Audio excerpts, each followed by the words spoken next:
Guys, what do you call this in your local dialect? This is bean cake.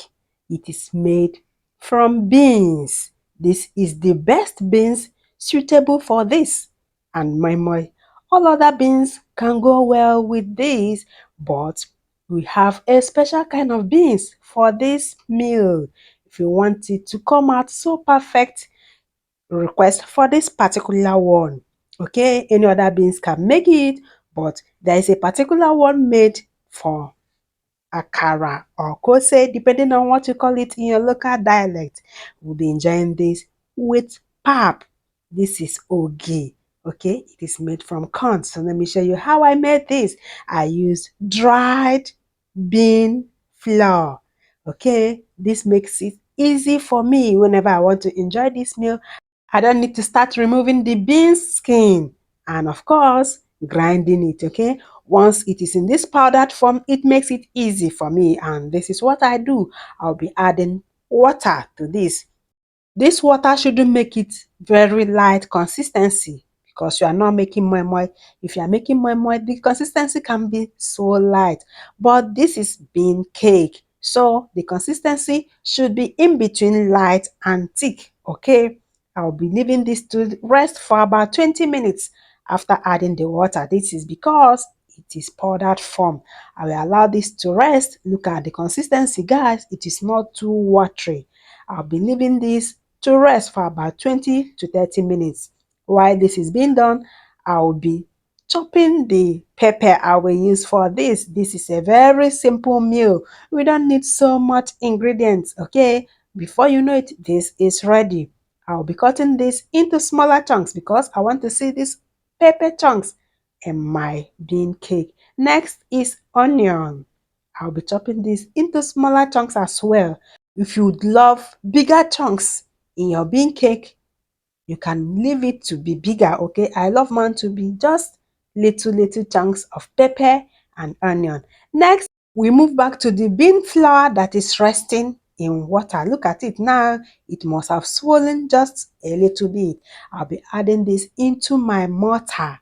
Guys, guess what I'll be doing? I'll be incorporating air into this, just the way you incorporate air before you make your normal cake.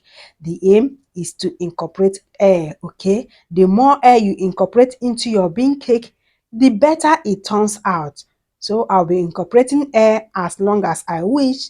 Then in another pot, I'll be adding oil. Remember, this is deep frying. So we'll be adding a lot of oil so that the bean cake will float on top. Right here, I'm adding the pepper I chopped. It will be followed by the onion. I will simply incorporate this so that everything will be well combined.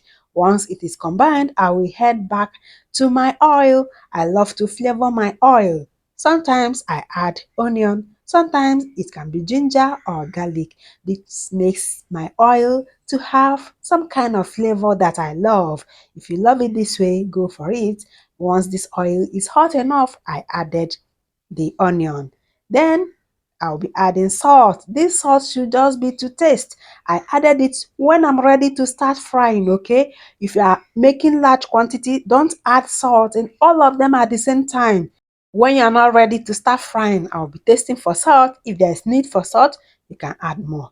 Now, this onion is ready. It has completed its duty, so I'll be removing them. Okay, you can leave them and still fry with them, or you can remove them just like what I'm doing right now.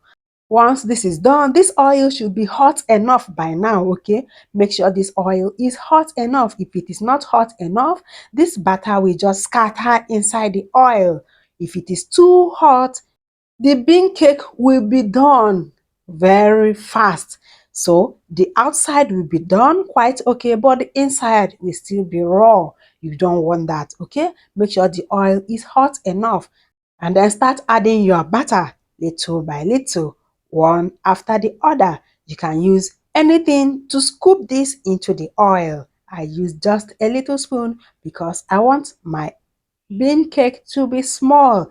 If you want yours to be bigger, you can go for it. Once it is golden brown, just the way you love it, take it off the oil and put it on a paper towel.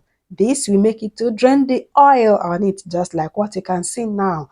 I allow this to drain the remaining oil, and this is ready, guys. This was so fluffy because I incorporated air, just like what I showed you. You have to incorporate air. This is the secret to make a very good bean cake. I'll be enjoying this with pap, so I'll be adding just a little water to this pap. The consistency is up to you. If you want it to be light or thick, it's up to you. Once this is done, I'll be adding hot water. This is boiling hot water. It should boil very well. Once it changes color, it means that this pap is ready. Guys, there won't be any lumps. This pap won't be runny. This is how to make a perfect one. I'll be enjoying this with the bean cake or the akara or kose. So guys, what do you call this in your local dialect? What do you enjoy it with? I would love to know. Thanks for watching, guys. I will see you in my next one.